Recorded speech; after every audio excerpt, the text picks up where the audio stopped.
You guys, we are in some dangerous territory. President Trump just accused 6 Democrat lawmakers, sitting members of Congress. He called them traitors. And we all know the punishment for treason in this country. It's death.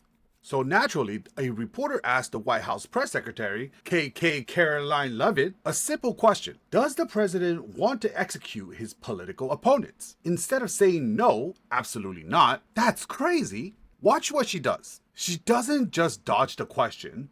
She builds a justification for why these people are enemy of our state. Why? Because they remind soldiers of their oath. This morning, President Trump accused 6 Democratic lawmakers of vicious behavior punishable by death. Just to be clear, does the president want to execute members of Congress? No. Let's be clear about what the president is responding to, because many in this room want to talk about the president's response, but not what brought the president to responding in this way. Did you catch that? It was a yes or no question. Does the president want to execute members of Congress? If the answer is a no, you say no. Or you can say, of course not. The president is using rhetorical hyperbole. But she didn't say no.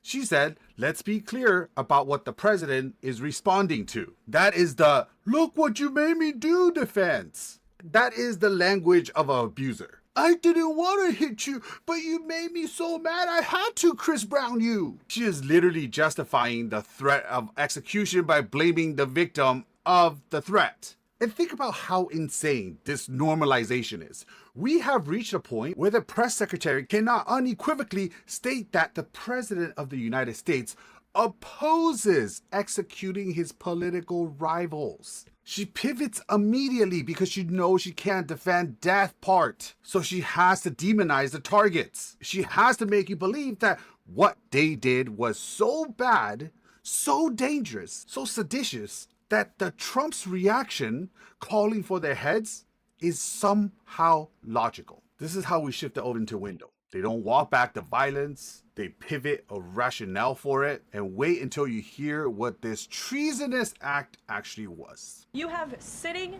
members of the United States Congress who conspired together to orchestrate a video message to members of the United States military, to active duty service members, to members of the national security apparatus, encouraging them to defy the president's lawful orders. The sanctity of our military rests on the chain of command. And if that chain of command is broken, it can lead to people getting killed. It can lead to chaos. And that's what these members of Congress who swore an oath to abide by the Constitution are essentially encouraging. We have 1.3 active duty service members in this country. And if they hear this radical message from sitting members of... Okay, let's stop right there. This is the gaslight of the fucking bajillion centuries. She says these members of Congress conspire to tell the military to defy the president's lawful orders. That's just a straight up bull-faced lie. Let's be honest here. What those members of Congress actually said, and Karoline Leavitt knows this, is that the members of the military have a duty to the Constitution, not a king. Under the Uniform Code of Military Justice, every single service member has not just a right, but a legal duty to refuse an illegal order. If a president orders a soldier to fire on peaceful American protesters, that is illegal order. If a president ordered the military to seize voting machines without cause, that is an illegal order. But look at how she frames it though. She stripped out the words illegal and pretend that they're telling soldiers to just ignore lawful orders. Why is she so terrified of soldiers knowing that they can refuse illegal orders? The only reason you would be this angry about someone reminding soldier of their duty to refuse illegal order is if you are planning to give some illegal orders. She says this leads to chaos and people getting killed. No, blind obedience leads to a leader who disregards the law is what leads to people getting killed. We have history books full of examples of what happens when soldiers just follow orders. She is trying to redefine loyalty in her world. And in Trump's world, loyalty is obedience to Donald Trump. And anything less than total obedience, even if the order is illegal, she calls it chaos. Active duty service members in this country, and if they hear this radical message from sitting members of Congress, that could inspire chaos, and it could incite violence, and it certainly could disrupt the chain of command. These three members of Congress, I will also add, knew exactly what they were doing. You look at Alyssa Slotkin, she's a former member of the CIA. Mark Kelly was a captain in the U.S. Navy. Maggie Goodlander was a naval officer, and notably, she is also the wife of Joe Biden's national security former advisor, Jake Sullivan. And so these members knew what they were doing. They were leading into their credentials as former members of our military, as veterans, as former members of the national security apparatus to signal to people serving under this commander-in-chief, Donald Trump, that you can defy him and you can betray your oath of office. That is a very, very dangerous message, and it perhaps is punishable by law. I'm not a lawyer. I'll leave that to the Department of Justice and the Department of War to decide. But the president has frequently, but Caroline, can I just follow up? The president and the vice president, for that matter, have accused the... They knew exactly what they were doing. Yeah, Caroline, they did.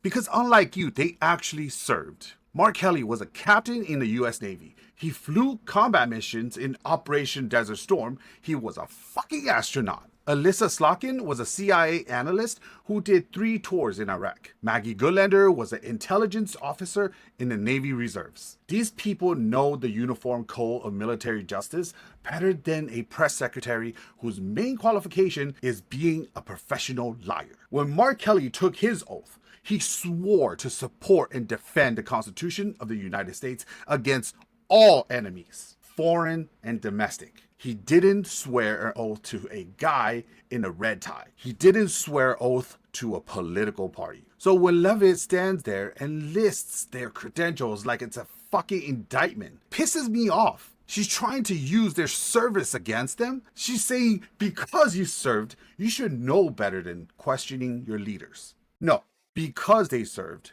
they know exactly why blind obedience is dangerous. She frames it as them using their credentials to signal betrayal. She is literally projecting. Telling a soldier to uphold the Constitution is the oath of office. Telling a soldier to ignore the Constitution to serve a president, that is the betrayal. And notice the little dig at Maggie Goodlander being Jake Sullivan's wife? That's just to throw some red meat to the base. Oh look, it's the deep state Biden connection. It's a distraction to keep you from focusing on the fact that she is arguing that soldiers should be mindless drones for the president. Their side of encouraging the Department of War to decide. But the president has frequently, but Caroline, can I just follow up? The president and the vice president, for that matter, have accused the other side of encouraging political violence. Isn't that exactly what the president is doing when he says that members of Congress should be killed? Why aren't you talking about what these members of Congress are doing to encourage and incite violence? They are literally saying to 1.3 million active duty service members not to defy the chain of command, not to follow lawful orders. Actually, every single legal order, which they're suggesting, Nancy, that the president has given illegal orders, which he has not. Every single order that is given to this United States military by this commander-in-chief and through this chain of command, through the Secretary of War, is lawful. And the courts have proven that. This administration has an unparalleled record at the Supreme Court because we are following the laws. We don't defy court orders. We do things by the books. And to suggest and encourage that active duty service members defy the chain of command is a very dangerous thing for sitting members of Congress to do. And they should be held accountable, and that's what the president wants to see. I'm Steve Doocy. We are following the law. We don't defy court orders. We do things by the books. Like, are you fucking kidding me? Did she actually say those words? We do things by the books. Which fucking books?